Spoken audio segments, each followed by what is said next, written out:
89.6 FM Sargakshetra.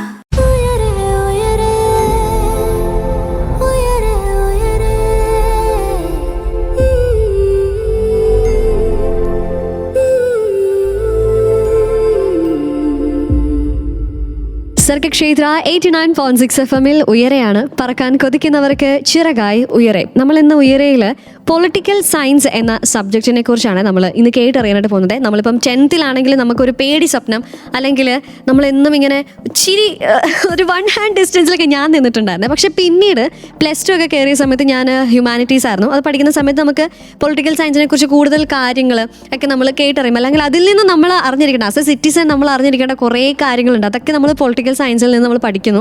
അതിനുശേഷം പിന്നീട് എൻ്റെ സുഹൃത്തുക്കൾ പൊളിറ്റിക്കൽ സയൻസ് ഒരു കോർ സബ്ജക്റ്റായിട്ട് അവർ എടുക്കാനായിട്ട് തുടങ്ങി. ഞാൻ അങ്ങനെ കുറച്ച് പേരെ കണ്ടു. അപ്പോൾ ഞാൻ അവരോട് ചോദിച്ചു, എന്തുകൊണ്ടാണ് നിങ്ങൾ ഈ സബ്ജക്റ്റ് എടുത്തത്? നമ്മളൊരു എക്സൈറ്റ്മെൻറ്റിൽ ഇങ്ങനെ ചോദിച്ചു. അപ്പോൾ ഇവർ പറഞ്ഞു, ഇത്ര സാധ്യതകൾ ഇതിലുണ്ട്, അല്ലെങ്കിൽ ഇവരുടെ ഒരു കരിയർ ഇവർ മുന്നോട്ട് കാണുന്നത് എനിക്ക് UPSC എക്സാം എഴുതണം, അതുകൊണ്ട് എനിക്കിത് ഹെൽപ്ഫുൾ ആവുന്നുണ്ട്. അങ്ങനെയൊക്കെ തുടങ്ങി ഒരുപാട് രീതിയിൽ പൊളിറ്റിക്കൽ സയൻസ് എന്ന സബ്ജക്റ്റ് ഹെൽപ്പ് ചെയ്യുന്നുണ്ട് ഒരു ഡിഗ്രി പഠനത്തിന് വേണ്ടിയിട്ട്. അപ്പോൾ എങ്ങനെയൊക്കെയാണ് പൊളിറ്റിക്കൽ സയൻസ് ഹെൽപ്ഫുൾ ആവുന്നത്, എന്താണ് ഇത് നമുക്ക് നൽകുന്നത്, എങ്ങനെയാണ് ഒരു കുട്ടി ഇത് മാറ്റിമറിക്കുന്നത് തുടങ്ങിയ കാര്യങ്ങളൊക്കെ നമ്മൾ ഇന്ന് ഉയരയിലൂടെ കേൾക്കാനായിട്ട് പോകുന്നു. ഈ കാര്യങ്ങളൊക്കെ പറഞ്ഞു തരാനായി നമ്മുടെ കൂടെയുള്ള expert doctor Vinu J George, assistant professor of political science from K College, Mannanam. So welcome to the show.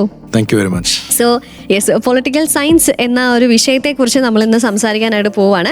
പലരും ഇന്ന സാധ്യതകൾ ഇതിലുണ്ട് എന്ന് നമ്മൾ അറിയാതെ പോകുന്നുണ്ട്. സോ ആദ്യമേ തന്നെ ചോദിക്കാനായിട്ടുള്ളത്, അല്ലെങ്കിൽ ആദ്യമേ തന്നെ അറിയേണ്ടത്, പൊളിറ്റിക്കൽ സയൻസ് എന്ന് പറയുമ്പോൾ ഇത് പഠിക്കുന്നതിൻ്റെ ഒരു ഇമ്പോർട്ടൻസ് എന്തുമാത്രമാണെന്നുള്ളത് ജനറലി നമുക്കൊരു ഇൻട്രോ പറഞ്ഞിട്ട് നമുക്ക് അങ്ങോട്ട് സ്റ്റാർട്ട് ചെയ്യാം. തീർച്ചയായിട്ടും.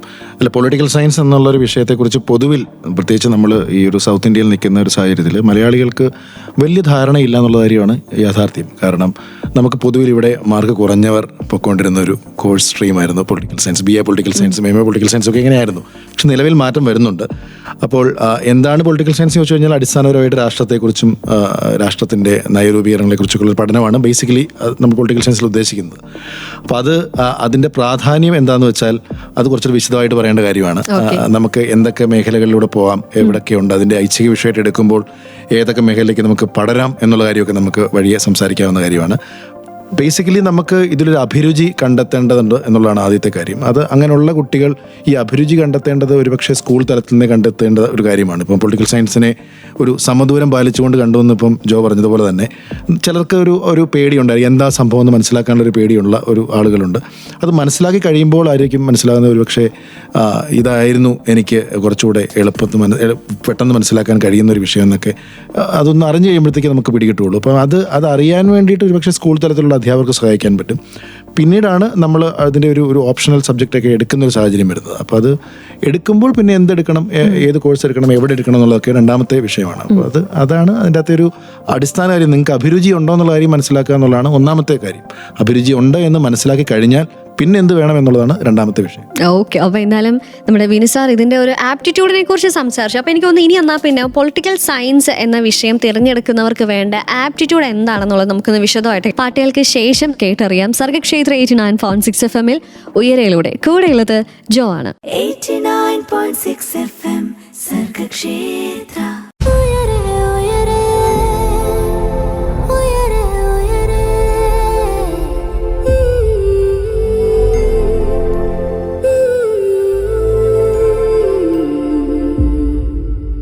സർഗക്ഷേത്ര 89.6 FM-ൽ ഉയരെയാണ്. പറക്കാൻ കൊതിക്കുന്നവർക്ക് ചിറകായി ഉയരെ. പൊളിറ്റിക്കൽ സയൻസ് എന്ന വിഷയം എങ്ങനെയാണ് നമ്മുടെ ഭാവിക്ക് സഹായിക്കുന്നത് തുടങ്ങിയ കാര്യങ്ങൾ നമ്മൾ ഇന്ന് കേട്ടറിയാനായിട്ട് പോകുന്നു. ആൻഡ് നമ്മൾ മുമ്പേ കേട്ട് അവസാനിച്ചത് ഇത് ഒരു അഭിരുചി ഉള്ളവർ വേണം ഇത് തിരഞ്ഞെടുക്കാനായിട്ട് എന്നുള്ളത് നമ്മുടെ expert doctor Vinu J George, assistant professor of political science from K College, Mannanam sir പറഞ്ഞിട്ടുണ്ടായിരുന്നു. അതിന് വിശദമായിട്ട് നമ്മൾ കേൾക്കാനായിട്ട് പോകുവാണ്. സാർ, അതാണ് നമ്മുടെ ചോദ്യം. ഏതൊക്കെ അഭിരുചി, അല്ലെങ്കിൽ എന്ത് അഭിരുചി ഉള്ളവർ വേണം ഈ ഒരു സബ്ജക്റ്റ് തിരഞ്ഞെടുക്കാനായിട്ടുള്ള?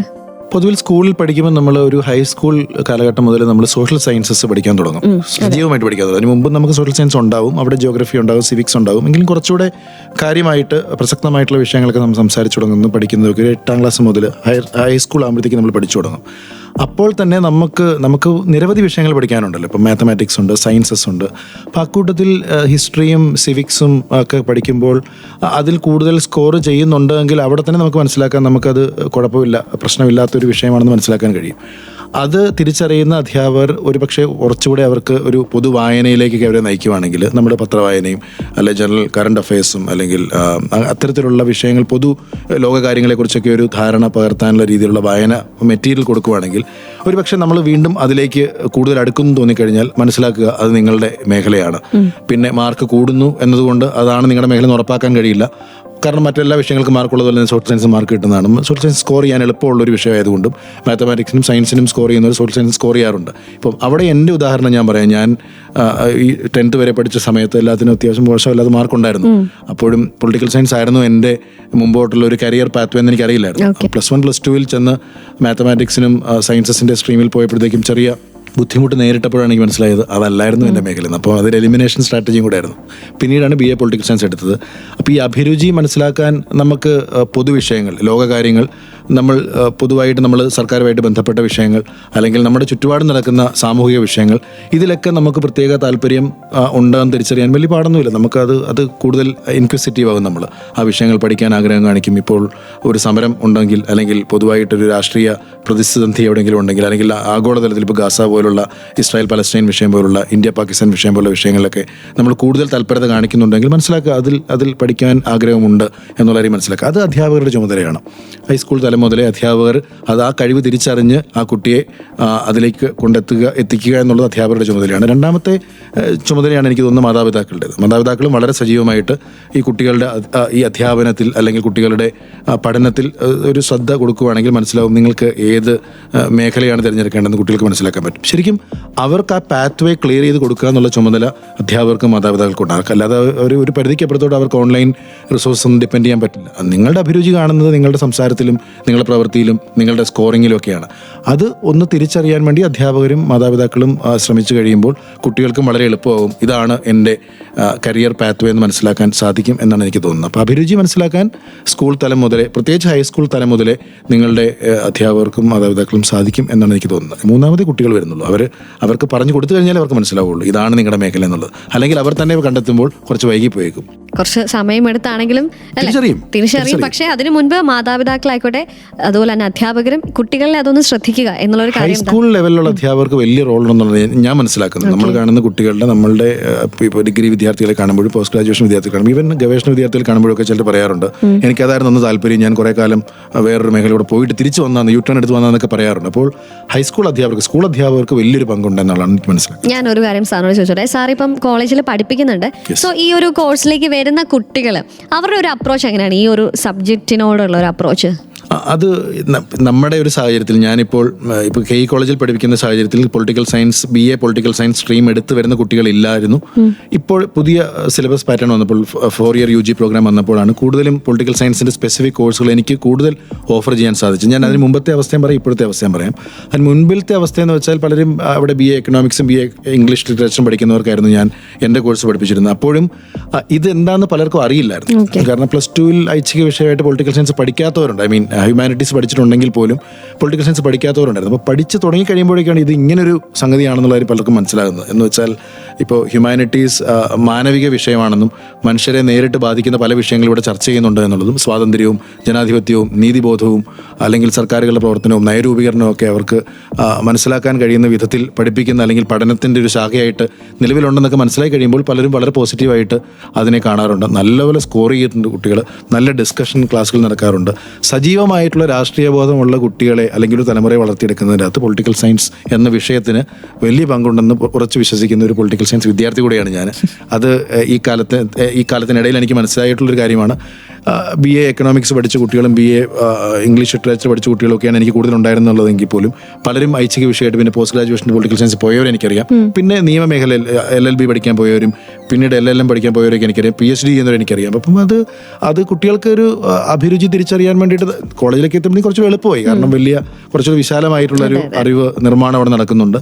പുസ്തകങ്ങൾ നമുക്ക് കൊടുക്കാൻ കഴിയും. നമ്മുടെ ഡിസ്കഷൻസ് കുറച്ചുകൂടെ ഗ്രാവിറ്റിയുള്ള ഡിസ്കഷൻസ് നടക്കും. കുട്ടികൾ വളരെ പോസിറ്റീവായിട്ടാണ് കാണുന്നത്. ഇഷ്ടമുള്ള വിഷയം തിരിച്ചറിഞ്ഞു കഴിഞ്ഞാൽ അവർ അതിലേക്ക് പോയിരിക്കും എന്നാണ് എനിക്ക് മനസ്സിലായിട്ടുള്ളത്. അതാണ് കഷ്ടപ്പെട്ട് ഇഷ്ടപ്പെടാതെ ഇഷ്ടപ്പെട്ട് അങ്ങോട്ട് അതിനെ അങ്ങോട്ട് അത് മനസ്സിലാക്കി എടുക്കുക. അങ്ങനെ നമ്മൾ പൊളിറ്റിക്കൽ സയൻസ് എന്ന വിഷയത്തെക്കുറിച്ചാണ് ഇന്ന് ഉയരയിലൂടെ കേട്ടറിയുന്നത്. ഇനി നമ്മൾ കേൾക്കാനായിട്ട് പോകുന്നത്, ഇപ്പം സാറ് പറഞ്ഞിട്ടുണ്ടായിരുന്നു ചില കുട്ടികൾ ഇപ്പം ഡിഗ്രിക്ക് ശേഷം BA ശേഷം MA എടുക്കുന്നു പൊളിറ്റിക്കൽ സയൻസ്, അതിനുശേഷം LLBക്ക് പോകുന്നു. അങ്ങനെ പോകുമ്പോൾ എന്തൊക്കെയാണ് ഈ പൊളിറ്റിക്കൽ സയൻസ് എന്ന വിഷയം നൽകുന്ന ജോലി സാധ്യതകൾ എന്നുള്ളൊരു കാര്യം കൂടി നമുക്കിന്ന് കേട്ടറിയേണ്ടതായിട്ടുണ്ട്. സോ കേൾക്കാം പാട്ടുകൾക്ക് ശേഷം ഉയരയിലൂടെ. കൂടെ ഉള്ളത് ജോ ആണ്. This is Sargakshetra 89.6 FM. കാതോരം കരുതലായി കാലത്തിനൊപ്പം. 89.6 FM സർഗക്ഷേത്ര.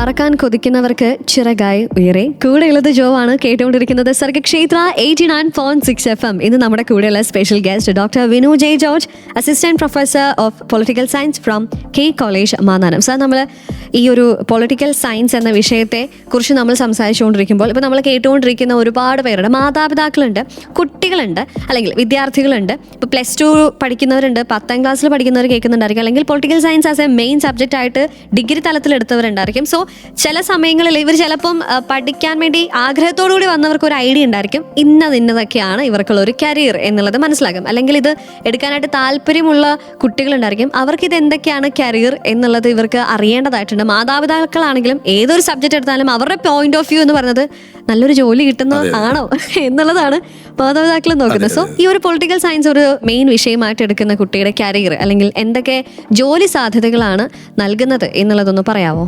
തീർച്ചയായിട്ടും. അത് പൊളിറ്റിക്കൽ സയൻസ് അപ്പോൾ എവിടെ പഠിക്കണം എന്നുള്ള കാര്യം കൂടെ ഒരു പ്രശ്നമാണ്. കാരണം ഞാൻ നേരത്തെ പറഞ്ഞതുപോലെ കേരളത്തിലും പ്രത്യേകിച്ച് സൗത്ത് ഇന്ത്യയിൽ വന്നു കഴിയുമ്പോഴത്തേക്കും നമുക്ക് ഈ പൊളിറ്റിക്കൽ സയൻസിന് വലിയൊരു പ്രാധാന്യം കൊടുക്കാറില്ല. പൊളിറ്റിക്കൽ സയൻസിന് മാത്രമല്ല, പൊതുവിൽ സോഷ്യൽ സയൻസിന് കൊടുക്കാറില്ല.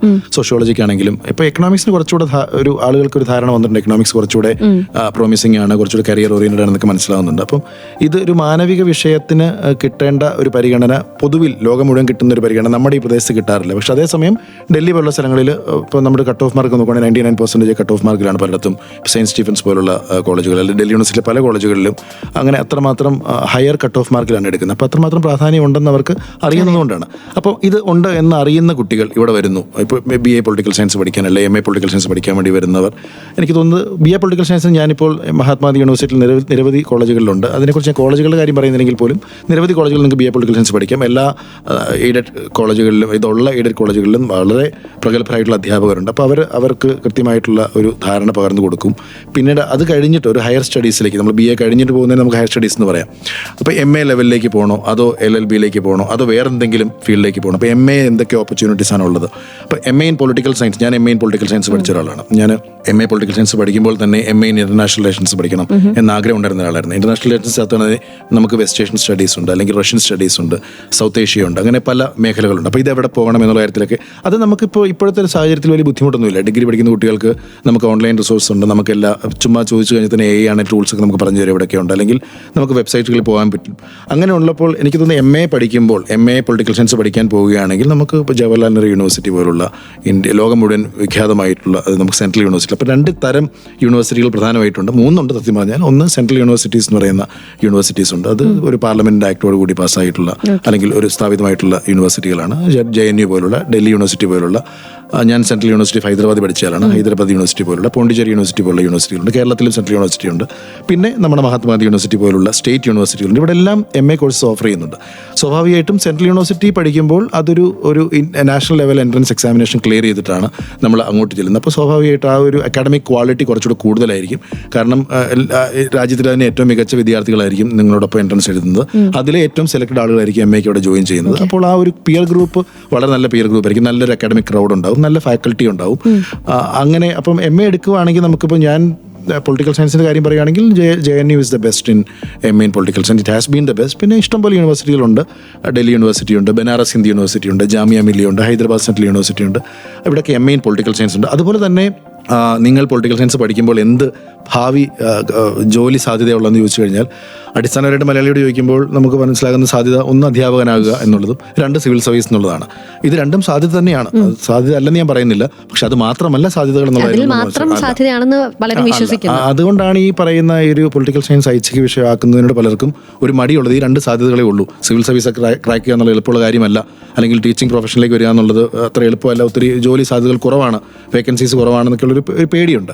പക്ഷെ അത് മാത്രമല്ല, സിവിൽ സർവീസസ് ഉണ്ട്. ഞാനും സിവിൽ സർവീസസ് ആസ്പിറൻ്റ് ആയിട്ട് പോയ ഒരാളാണ്. പക്ഷെ അതിനപ്പുറത്തേക്ക് നിരവധി ഗവേഷണ സാധ്യതകളുണ്ട്. പൊളിറ്റിക്കൽ സയൻസ് പഠിക്കുമ്പോൾ നമുക്ക് മുമ്പോട്ട് ഇപ്പോൾ MA ഇൻ പൊളിറ്റിക്കൽ സയൻസ് കൂടാതെ MA ഇൻ ഇൻ്റർനാഷണൽ റിലേഷൻസ് പഠിക്കാൻ പോകാം, MA ഇൻ പബ്ലിക് പോളിസി പഠിക്കാൻ പോകാം, അല്ലെങ്കിൽ നിരവധി ലീഗൽ പ്രൊഫഷൻ, ഇപ്പം LLB പോലുള്ള മേഖലകൾ നമുക്ക് പഠിക്കാൻ പോകാൻ പറ്റും. അതൊക്കെ MA പൊളിറ്റിക്കൽ സയൻസ് കഴിഞ്ഞിട്ട് നമുക്ക് പോകാൻ കഴിയുന്ന മേഖലകളാണ്.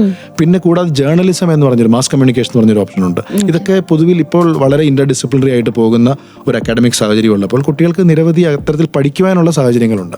ഇപ്പം ജേർണലിസം പഠിക്കാനാണെങ്കിൽ നമുക്ക് Indian institute of mass communication പോലുള്ള സ്ഥലങ്ങളുണ്ട്, അല്ലെങ്കിൽ ഏഷ്യൻ കോളേജ് ഓഫ് ജേർണലിസം ഉണ്ട്, അല്ലെങ്കിൽ സെൻട്രൽ യൂണിവേഴ്സിറ്റിയിൽ പലയിടത്തും മാസ് കമ്മ്യൂണിക്കേഷൻ്റെ MA ഡിഗ്രികളുണ്ട്. ഇതൊക്കെ പഠിച്ചു കഴിയുമ്പോൾ നമുക്ക് പൊളിറ്റിക്കൽ റിപ്പോർട്ടിംഗ് ഉണ്ട്, അല്ലെങ്കിൽ പല മീഡിയ ഹൗസുകൾ ജോലികളുണ്ട്, അല്ലെങ്കിൽ NGOകളിൽ ജോലികളുണ്ട്. നമുക്ക് ആർക്കും അറിയാൻ മേലാത്ത രീതിയിലുള്ള യുണൈറ്റഡ് നേഷൻസിൻ്റെ സ്പെഷ്യലൈസ്ഡ് ഏജൻസീസ് ജോലികളുണ്ട്. അപ്പോൾ അധ്യാപകനാകുക, സിവിൽ സർവീസ് ഒട്ടും മോശമായിട്ടുള്ള കാര്യമൊന്നുമില്ല. സിവിൽ സർവീസിൽ നിരവധി സർവീസുകളുണ്ട്. നമ്മൾ ഈ കാണുന്ന മുഖ്യധാര ക്ലാസ് 1 സർവീസ് ആയിട്ടുള്ള IAS-ഉം IPS-ഉം IRS-ഉം IFS-ഉം കൂടാതെ നിരവധി സർവീസുകളുണ്ട്. പക്ഷേ ഇതൊക്കെ അപ്പുറത്തേക്ക് നിരവധി ഈവൻ കോർപ്പറേറ്റ് ജോലികളിലൊക്കെ ആണെങ്കിലും സാധ്യതകളുള്ള ഒരു പഠനമാണ് പൊളിറ്റിക്കൽ സയൻസ് ഉള്ള കാര്യം മനസ്സിലാക്കാൻ കുറച്ചുകൂടെ ഡീറ്റെയിൽഡ് ആയിട്ടുള്ള ഒരു എൻക്വയറി വേണം. അത് ഓൺലൈൻ ആണെങ്കിലും അല്ലെങ്കിൽ നമ്മളെപ്പോൾ അധ്യാപകരോടൊക്കെ സംസാരിച്ച് കഴിയുമ്പോഴത്തേക്കും നമ്മളിത് കാര്യങ്ങൾ പറയും. അപ്പം റിസർച്ച് വേറൊരു സാധ്യതയാണ്. റിസർച്ച് മേഖലയിൽ നമുക്ക് ഇപ്പോൾ വിദേശ സർവകലാശാലകളിൽ പോയി കഴിഞ്ഞാലൊക്കെ നമുക്ക് നിരവധി റിസർച്ച് സാധ്യതകൾ പൊളിറ്റിക്കൽ സയൻസിലുണ്ട്. തിങ്ക് ടാങ്കുകളുണ്ട്, NGOs ഉണ്ട്. അപ്പം ഇതൊക്കെയാണ് സാധ്യതകളില്ല എന്ന് പറയുന്നില്ല, പക്ഷേ സാധ്യതകൾ കണ്ടെത്തുന്നതിന് വേണ്ടിയിട്ട് കുറച്ച് ശ്രമം നടത്തണമെന്ന് മാത്രമേ ഉള്ളൂ ഇക്കാര്യത്തിൽ.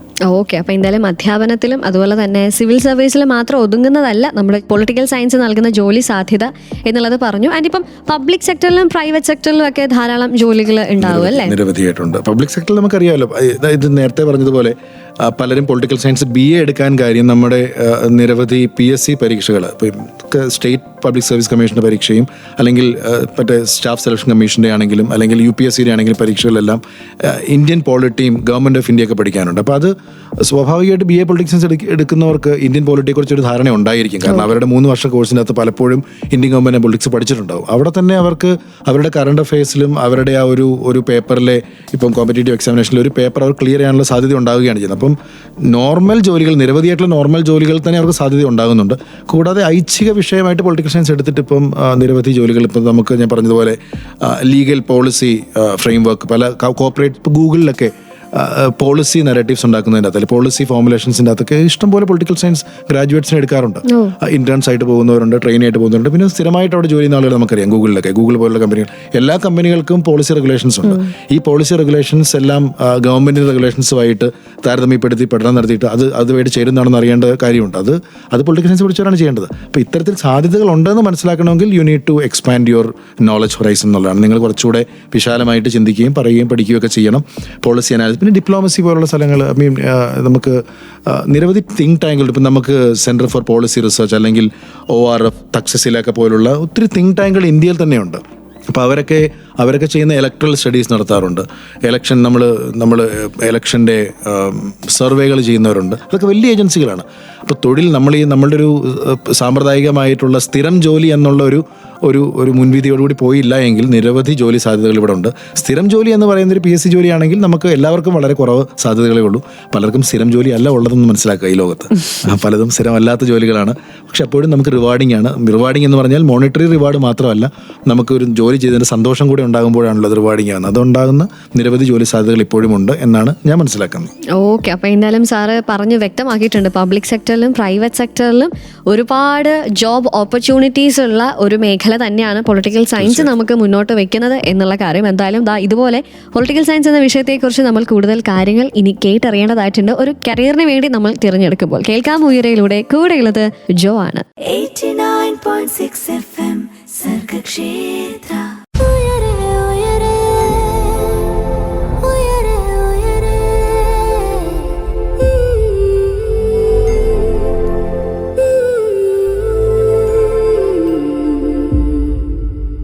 സർഗക്ഷേത്ര 89.6 FM ഉയരെയാണ്. പറക്കാൻ കൊതിക്കുന്നവർക്ക് ചിറകായി ഉയരെ. കൂടെയുള്ളത് ജോ ആണ്. നമ്മുടെ കൂടെ എന്നുള്ള special guest doctor Vinu J George, assistant professor of political science from K college Mannanam. Sir, നമ്മൾ പൊളിറ്റിക്കൽ സയൻസ് എന്ന വിഷയത്തെക്കുറിച്ച് സംസാരിച്ചുകൊണ്ടിരിക്കുമ്പോൾ സാറ് പറഞ്ഞൊരു കാര്യം ഉണ്ടായിരുന്നു. അതായത് നമ്മൾ സൗത്ത് ഇന്ത്യയിലേക്ക് വരുമ്പോൾ, അല്ലെങ്കിൽ നമ്മുടെ കേരളത്തിലേക്ക് എസ്പെഷ്യലി വരികയാണെങ്കിൽ, ഈ പൊളിറ്റിക്കൽ സയൻസ് എന്ന വിഷയത്തിന് കൊടുക്കുന്ന ഇമ്പോർട്ടൻസിന്റെ ഒരു ഇച്ചിരി കനം അല്ലേ കുറവാണ് എന്നുള്ളൊരു കാര്യം സാറ് പരാതി പറഞ്ഞു. പക്ഷേ ഡൽഹി പോലുള്ള സ്ഥലങ്ങൾ, അല്ലെങ്കിൽ JNU യൂണിവേഴ്സിറ്റി ആയിക്കോട്ടെ, ഹൈദരാബാദ് ആയിക്കോട്ടെ, പോണ്ടിച്ചേരി യൂണിവേഴ്സിറ്റികളൊക്കെ ഇത് അത്രമാത്രം ഇമ്പോർട്ടൻ്റ് ആയിട്ട് എടുക്കുന്ന സ്റ്റുഡൻസ് ഉണ്ട്. അതിൽ നിന്ന് വന്ന ഒരാളെന്ന നിലയിൽ സാർ അത് വ്യക്തമാക്കിയിട്ടും ഉണ്ടായിരുന്നു. അപ്പോൾ എന്തായാലും എൻ്റെ ഒരു സംശയം എന്താണെന്ന് വെച്ചാൽ, ഇന്റേൺഷിപ്പ് പൊളിറ്റിക്കൽ സയൻസ് മേഖലയിൽ എങ്ങനെയാണുള്ളത്, അതിനെ എങ്ങനെയാണ് ഈ ഒരു ഭാവിക്ക് വേണ്ടി തയ്യാറെടുക്കുന്നവർ ബെനഫിഷ്യൽ ആക്കി മാറ്റേണ്ടത് എന്നുള്ളതൊന്ന് ചോദിച്ചാൽ എന്തായിരിക്കും സാർ പറയുന്നത്? ഇന്റേൺസ് എന്നുള്ള രീതി പല രീതിയിലുണ്ട്. ഇപ്പോഴൊക്കെ നമ്മൾ മനസ്സിലാക്കേണ്ടത്, നമ്മുടെ നിരവധിയായിട്ടുള്ള ജനപ്രതിനിധികളുണ്ട്. ജനപ്രതിനിധികൾ ഇപ്പം നമ്മുടെ MP മാരുണ്ട്, MLA മാരുണ്ട്. കേരളത്തിന് ഉദാഹരണം എടുത്താൽ തന്നെ, കേരളം മാത്രമല്ല പല സ്ഥലങ്ങളിലുണ്ട്. നമ്മുടെ ഇഷ്ടംപോലെ വിദ്യാർത്ഥികൾ അങ്ങനെ പോയിട്ടുള്ളതാണ് ഞാൻ പറയുന്നത്. പല MP മാരുടെ ഓഫീസുകളിലും പൊളിറ്റിക്കൽ സയൻസ് ഗ്രാജുവേറ്റ് ഇന്റേൺസ് ആയിട്ടുണ്ട്. അപ്പം അവർ ബേസിക്കലി പൊളിറ്റിക്കൽ സയൻസ് പഠിക്കുമ്പോൾ നമ്മൾ ആദ്യം പറഞ്ഞിരുന്നൊരു കാര്യമുണ്ട്. എന്താണ് സാധ്യത എന്ന് ചോദിച്ചു കഴിഞ്ഞാൽ, you are designing the public policy, you are part of designing the public policy. അപ്പം നിങ്ങളുടെ അക്കാഡമിക്സ് ആണ് ശരിക്കും ഒരു രാഷ്ട്രത്തിൻ്റെ ഭരണത്തെ സ്വാധീനിക്കുന്ന നയത്തിലേക്ക് എത്തിക്കുന്നത്. നിങ്ങൾ നടത്തുന്ന സാമൂഹിക ഗവേഷണമാണ് ഒരു പക്ഷേ നാളത്തെ ഒരു നയരൂപീകരണമായിട്ട് മാറുന്നത്. അപ്പോൾ ഈ നയരൂപീകരണം നന്നാകണം എന്നുണ്ടെങ്കിൽ നല്ല പൊളിറ്റിക്കൽ സയൻസ് ഗ്രാജുവേറ്റ്സ് അവിടെ ഉണ്ടാവണം, നല്ല പൊളിറ്റിക്കൽ സയൻസ് റിസർച്ച് അവിടെ ഉണ്ടാവണം. അത്തരത്തിൽ റിസർച്ച് എക്സ്പീരിയൻസ് ഉള്ള ആളുകളെ പല നമ്മുടെ സാമാജികരുടെ അല്ലെങ്കിൽ നമ്മുടെ പാർലമെൻറ്റേറിയൻസിൻ്റെ ഓഫീസുകളിൽ ഇൻറ്റേൺസ് ആയിട്ട് എടുക്കുന്നതിൻ്റെ ഉദ്ദേശം, അവർക്ക് ഇത്തരത്തിൽ ഒരു അക്കാഡമിക് നോഹൗ ഉള്ള, റിസർച്ച് ബാക്ക്ഗ്രൗണ്ട് ഉള്ള വിദ്യാർത്ഥികളെ അല്ലെങ്കിൽ കാൻഡിഡേറ്റ്സിനെ അവർ കിട്ടുന്നു എന്നുള്ളതുകൊണ്ടാണ് അവരത് ഇൻറ്റേൺസ് ആയിട്ട് വയ്ക്കുന്നത്. അങ്ങനെ വയ്ക്കുമ്പോൾ അത് ഒരുപക്ഷെ ഒരു രാജ്യത്തിൻ്റെ തന്നെ നയരൂപീകരണത്തെ സ്വാധീനിക്കത്തക്കവണ്ണം അത്രമാത്രം വലിയ ലെജിസ്ലേഷനൊക്കെ സഹായിക്കുന്ന ബാക്ക് എൻഡ് ഓഫീസിൽ ഇൻറ്റേൺസ് ആയിട്ട് അവർക്ക് ജോലി ചെയ്യാൻ സാധിക്കും. ഇൻറ്റേൺസ് എന്ന് പറയുമ്പോൾ ഒരു അൺപെയ്ഡ് ഇൻറ്റേൺസ് അല്ല, പെയ്ഡ് ഇൻറ്റേൺസ് ആയിട്ട് നമുക്ക് നിൽക്കാൻ സാധിക്കും. ഇന്ത്യയുടെ കോണ്ടെക്സ്റ്റിൽ പറയുകയാണെങ്കിൽ, അല്ലെങ്കിൽ നമുക്ക് കുറച്ചുകൂടി ഒരു ഫോർമൽ കോണ്ടെക്സ്റ്റ് പറയുകയാണെങ്കിൽ, നിരവധി തിങ്ക് ടാങ്കുകളുണ്ട്. ഞാൻ മുമ്പേ പറഞ്ഞതുപോലെ സെൻറ്റർ ഫോർ പോളിസി റിസർച്ചും അല്ലെങ്കിൽ ഇലക്ട്രൽ സ്റ്റഡീസിൻ്റെ കാര്യങ്ങളൊക്കെ ചെയ്യുന്ന നിരവധി തിങ്ക് ടാങ്കുകളുണ്ട്. അവരെല്ലാം എടുക്കുന്നത് ഇത്തരത്തിലുള്ള പൊളിറ്റിക്കൽ സയൻസ് ഗവേഷകരെയും അല്ലെ ഇൻറ്റേൺസിനെയൊക്കെയാണ്. അവിടെയും ഈ പറയുന്നത് പോലുള്ള മോണിറ്ററി റിവാർഡും ഉണ്ട്, അല്ലാതെ ഒരു ജോബ് സാറ്റിസ്ഫാക്ഷനും ഉണ്ട്. പിന്നെ മറ്റൊരു ഒരു മേഖല എന്ന് പറയുന്നത്, ഈ പൊളിറ്റിക്കൽ സയൻസ് കഴിഞ്ഞിട്ട് നമ്മൾ നിയമമേഖലയിൽ പോകുന്ന സ്റ്റുഡൻസ് ഉണ്ട്. അപ്പം പ്രത്യേകിച്ച് LLB കഴിഞ്ഞവർ, LLM-ലേക്ക് പോകുന്നതിന് മുമ്പ് LLB കഴിഞ്ഞിട്ടുള്ളവർക്ക്, LLB കഴിഞ്ഞ് കഴിഞ്ഞാൽ നിശ്ചയമായിട്ടും കോടതിയിൽ പോയി നമ്മൾ എൻറോൾ ചെയ്ത് പ്രാക്ടീസ് ചെയ്യുക എന്നുള്ളതിനപ്പുറത്തേക്ക് നിരവധി ലീഗൽ അനലിസ്റ്റ് റോളുകളുണ്ട് ചെയ്യാൻ വേണ്ടിയിട്ട്. അത് പല കമ്പനികളും അങ്ങനെയുള്ള ആളുകളെ ഹയർ ചെയ്യുന്നുണ്ട്. അപ്പോൾ എസെൻഷ്യലി പിന്നെ IPR പോലുള്ള മേഖലകളുണ്ട്. ഇൻ്റലക്ച്വൽ പ്രോപ്പർട്ടി റൈറ്റ്സിലൊക്കെ നിരവധി ഇൻറ്റേൺ സാധ്യതകളുള്ള മേഖലയാണ്. അത് ഇന്ത്യയിലെ കാര്യം പറയുമ്പോൾ. പിന്നെ പുറത്തേക്ക് പോവുകയാണെങ്കിൽ ഒരുപക്ഷെ എനിക്ക് അതിൻ്റെ ഹയർ സ്റ്റഡീസിനെ കുറിച്ച് നമ്മൾ പറഞ്ഞില്ലായിരുന്നു പുറത്തെ കാര്യങ്ങളെങ്കിലും. ഇപ്പം യുണൈറ്റഡ് നേഷൻസിൻ്റെ agencies, united nations environment programme, അല്ലെങ്കിൽ യുണൈറ്റഡ് നേഷൻസ് ഡെവലപ്മെൻറ്റ് പ്രോഗ്രാം, അല്ലെങ്കിൽ UNICEF, അല്ലെങ്കിൽ WHO, ഇത്തരത്തിലുള്ള നിരവധി ഏജൻസികൾക്കുള്ളിൽ നമ്മളത് യുണൈറ്റഡ് നേഷൻസിൻ്റെ വെബ് പേജിൽ പോയിട്ടൊന്ന് കരിയർ ഒന്ന് സെർച്ച് ചെയ്താൽ മാത്രം മതി. അവിടെ എല്ലാവരും ഇൻറ്റേൺസിനെ ഇൻവൈറ്റ് ചെയ്തുകൊണ്ടിരിക്കുകയാണ്. റെഗുലർ ജോബ് ഓപ്പണിങ്സ് ഉണ്ട്. അപ്പം നമ്മളതൊന്ന് പറഞ്ഞു കൊടുക്കുക എന്ന് മാത്രമേ ഉള്ളൂ. പല ഇത് കേട്ടുകൊണ്ടിരിക്കുന്നവരുണ്ടെങ്കിൽ തന്നെ ഞാൻ പറയുകയാണ്, ഈ MA പൊളിറ്റിക്കൽ സയൻസ് കഴിഞ്ഞ ആളുകൾ നിശ്ചയമായിട്ട് യുണൈറ്റഡ് നേഷൻസിൻ്റെ കരിയർ എന്ന് പറയുന്ന ഒരു വെബ്സൈറ്റിൽ പോയി നോക്കുമ്പോഴത്തേക്ക് നിങ്ങൾക്ക് മനസ്സിലാവും, നിങ്ങളെയൊക്കെ അബ്സോർബ് ചെയ്യാൻ വേണ്ടിയിട്ട് ചിലപ്പോൾ സെക്യൂരിറ്റി അനലിസ്റ്റ് ആയിട്ടായിരിക്കും, ചിലപ്പോൾ പോളിസി അനലിസ്റ്റ് ആയിട്ടായിരിക്കും എടുക്കുന്നത്. അതെല്ലാം ഇൻറ്റേൺസ് ജോലി തന്നെയാണ്. പക്ഷേ നിങ്ങൾ you are becoming part of United Nations organisation എന്നുള്ളതാണ്. അപ്പം ഇൻറ്റേൺഷിപ്പ് സാധ്യതകൾ നിരവധിയുണ്ട്. മനസ്സിലാക്കുക എന്നുള്ളതും, അല്ലെങ്കിൽ അത് ഇപ്പം നമുക്ക് കിട്ടുന്ന കുട്ടികളോട് നമുക്ക് പറയാൻ കഴിയൂ. അപ്പോൾ അത് മനസ്സിലാക്കി കുട്ടികളോട് പറയുമ്പോൾ അവർ പലപ്പോഴും പോകാറുണ്ട്, പലരും എടുക്കാറുണ്ട്. പിന്നെ നിങ്ങളുടെ മറ്റൊരു സാധ്യത, റിസർച്ച് സ്കോളറായിട്ടിരിക്കുമ്പോൾ തന്നെ നിങ്ങൾക്ക് ഇൻറ്റേൺ ആയിട്ട് പോകാൻ കഴിയും. ഒരേ സമയം നിങ്ങളുടെ ഡോക്ടർ റിസർച്ച് ചെയ്യുകയും ഇൻറ്റേൺഷിപ്പിന് പോവുകയൊക്കെ ചെയ്യാൻ സാധിക്കും. അതുകൊണ്ട് ഇൻറ്റേൺഷിപ്പ് സാധ്യതകളും മറ്റു പല മേഖലകൾ എന്ന പോലെ തന്നെ പൊളിറ്റിക്കൽ സയൻസിനും ഉണ്ട് എന്നുള്ളതാണ് യാഥാർത്ഥ്യം. യെസ്, ഇതുപോലെ പൊളിറ്റിക്കൽ സയൻസിന്റെ കരിയർ സാധ്യതകളെയൊക്കെ നമ്മൾ ഉയരയിലൂടെ കേൾക്കുന്നതായിരിക്കും അല്ലേ? അപ്പൊ ഇങ്ങനെയുള്ള പ്രോഗ്രാമുകളും കേൾക്കുക. അതെ, കേൾക്കുക. ഓക്കെ, അപ്പൊ എന്തായാലും സാറ് ഒരുപാട് കാര്യങ്ങൾ പറഞ്ഞു. ഇപ്പൊ ഈ ഒരു വിഷയത്തെ ആസ്പദമാക്കി എനിക്ക് തോന്നുന്നു പലർക്കും ഇതിനോടുള്ള ഒരു അറിവില്ലായ്മ, ഇഗ്നറൻസ് ആയിരിക്കും ഇതിലേക്ക് എത്തിപ്പെടാതെ പോകുന്നത്, അല്ലെങ്കിൽ ഈ ഒരു കരിയർ തിരഞ്ഞെടുക്കാനുള്ള ഒരു വിമുഖത കാണിക്കുന്നത് ഇങ്ങനെ ഒരു സാധ്യതകൾ ഇല്ല എന്നുള്ള ഒരു അറിവില്ലായ്മയായിരിക്കാം. എന്തായാലും നമ്മൾ പക്ഷെ അറിഞ്ഞുകൊണ്ടേ ഇരിക്കുകയാണ് പൊളിറ്റിക്കൽ സയൻസിനെ കൂടുതൽ എന്തൊക്കെ സാധ്യതകളാണ് നമ്മുടെ മുന്നിൽ ഒരുക്കിയിട്ടുള്ളത്, എങ്ങനെയൊക്കെയാണ് ഇത് പഠിക്കേണ്ടത് തുടങ്ങിയ കാര്യങ്ങളൊക്കെ ഇനി നമുക്ക് കേട്ടറിയാം. നമ്മുടെ സ്വന്തം സർഗക്ഷേത്ര 89.6 FM ഉയരയിലൂടെ. കൂടെയുള്ളത് ജോ ആണ്. 89.6 FM സർഗക്ഷേത്ര.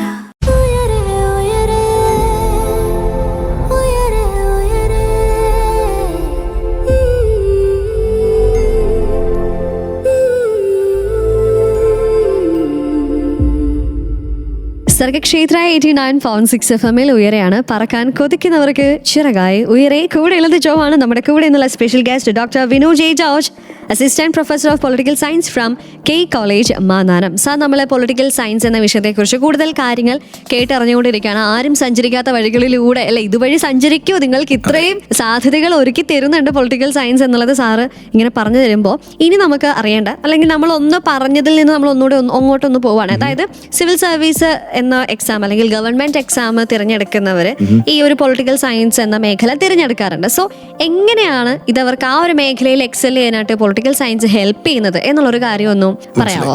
ഈ സത്യം പറഞ്ഞാൽ പൊളിറ്റിക്കൽ സയൻസ് പഠിച്ച് നമ്മളിപ്പോൾ പൊളിറ്റിക്കൽ സയൻസ് പഠിക്കുകയും പഠിപ്പിച്ചുകൊണ്ടൊക്കെ ഇരിക്കുമ്പോൾ നമുക്ക് മനസ്സിലാവുന്നൊരു കാര്യം, എൻഡ് ഓഫ് ദി ഡേ നമുക്കുള്ളൊരു സോഷ്യൽ കമ്മിറ്റ്മെൻറ്റിൻ്റെ ഒരു എക്സ്റ്റൻഷൻ തന്നെയാണ് നമ്മൾ ഇത് പഠിക്കാനും കാരണമെന്ന് മനസ്സിലായിട്ടുണ്ട് പലപ്പോഴും. നമുക്ക് പൊതുവിൽ ഒരു സാമൂഹിക പ്രതിബദ്ധതയുള്ള ആളുകളാണ് ഈ വിഷയത്തിൽ കൂടുതൽ ശ്രദ്ധ കൊടുക്കുന്നത്. മറ്റാർക്കും സാമൂഹിക പ്രതിബദ്ധത ഇല്ല എന്നല്ല പറയുന്നത്. പക്ഷെ നമ്മൾ കൂടുതലായിട്ട് പൊതുവിഷയങ്ങളിൽ ഇടപെടേണ്ടതുണ്ട്.